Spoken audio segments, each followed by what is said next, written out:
year. Subject for operation po, for surgery. Sabi ng doktor kasi, lumaki na yung leeg ko. So, dati na talaga akong merong thyroid problem. So, mag-hyper siya, mag-hypo, hanggang sa makuha nila yung tamang dosage na kailangan ng katawan mo, di ba? So, hanggang hindi na nakukuha yan, tataas, bababa, tataas, bababa. So, for the longest time, since 2006, naging normal po ako 2010 lang. 2010, after I gave birth to my first son.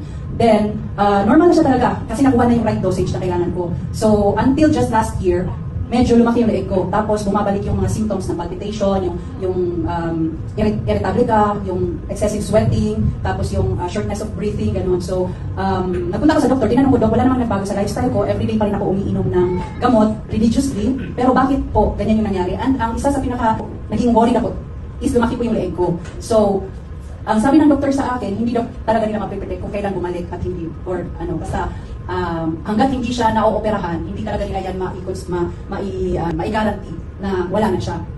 So sabi niya, yung sayo, hindi naman siya cancerous, no? Hindi siya toxic, so nasa sayo kung ipapa-opera mo o hindi. Pero since, di ba, syempre ayaw naman natin na lumaki yung leeg natin, so walang other choice. So that's surgery. And blessing in disguise, habang naghihintay ako ng laboratory test ko na maging normal, kasi di ba, it will take you 2 to 3 months bago mag-change yung ng lab test mo. So habang naantay yun, na-discover ko po yung barley. Inintroduce po siya sa akin. And isang first box pa lang, ang remedyo po talaga sa akin is yung constipation ko. Dahil doon sa gamot na iniinom ko araw-araw, talagang constipated po ako. So kailangan kong uminom ng extra fiber, binibili ko po sa drugstore para matulungan akong magbawas. So yun pa lang, sa isang box na yun, masaya na ako kasi na-address na yung constipation problem ko. And then, nung nawala siya, nung naubos na yung box na binigay sa akin, nagtanong ako kung saan ako makabili. Tapos yun, introduce sa akin, nagpa-mentor ako. And after that, hindi ko naman talaga in-expect, no, yung result na lilit yung leg ko. Kasi, niready ko na yung sarili ko pati yung budget namin para sa surgery. Sabi ng doctor, more or less 200,000. So, yun, blessing. Blessing in disguise, talagang in less than 2 months of taking barley religiously, kasi na-advise din ako, if you want a faster result, dagdagan mo yung dosage. So, dinagdagan ko yung dosage, 2 sachets in the morning and 2 sachets in the evening. So, 4 sachets per day yun. And, yun, in less than 2 months po, nag-shrink down yung leeg ko. So, di ba, glory to God, natuwa talaga ako kasi hindi ko na kailangan magpa-opera.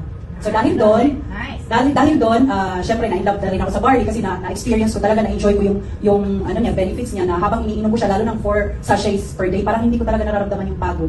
Grabe, ang ganda. So, shinare ko siya sa family ko, especially to my kids, kasi lalo na yung kuya, meron siyang allergic rhinitis. Yon, matagal na rin namin problema yon kasi minsan in the middle of the night, talagang nadidisturbo yung tulog namin. Ako napupuyat kasi hatching siya ng hatching, yung kati ng ilong at saka mata, hindi na siya nakakatulog. Pero ngayon, yan, dahil sa barley nawala na lang siya. Okay. Tapos, umaatake naman siya, so seldom. Tapos, pag umaatake siya, dino-double dose. Nakakatulog ka agad siya. So yun, pati sa mama ko, sa papa ko, lahat normal na yung laboratory. And because of that, nakita ko na maganda naman yung product, why not share to others?